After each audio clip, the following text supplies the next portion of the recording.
অসমত আপুনি কেনেকুৱা ধৰণৰ ইকনমিক পলিচিজ যদি আমি আনিব বিচাৰোঁ, ৰিফৰ্মছ আনিব বিচাৰোঁ, কেনেকুৱা ধৰণৰ আপুনি ৰেকমেণ্ডেশ্যন দিব?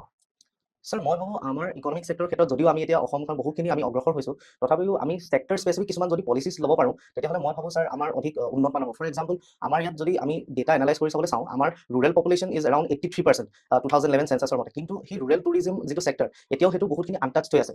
যদি আমি আজি ছাৰ উত্তৰাখণ্ড যদি আমি চাবলৈ যাওঁ, তেতিয়া আমি বহুখিনি কাছল বা এই ধৰণৰ আমি জেগা দেখোঁ, which are actually prospered in the field of rural tourism. So' প্ৰথমটো সেই হ'ল ছাৰ ৰুৰেল টুৰিজমৰ ক্ষেত্ৰত আমি আগবাঢ়িব পাৰোঁ। ছেকেণ্ডলি ছাৰ যিহেতু অসমখন এখন কৃষি প্ৰধান ৰাজ্য হয়, তথাপিও ছাৰ আমি ডিছগাইজ আনএমপ্লয়মেণ্টৰ যি এক সমস্যা, য'ত আপোনাৰ যিমানখিনি মানুহ এমপ্লয়ড হৈ থাকিব লাগে সিমানখিনি হ'ব পৰা নাই, সেইটো ছাৰ তাৰ ওপৰত আমি উচিত পদক্ষেপ ল'ব লাগিব।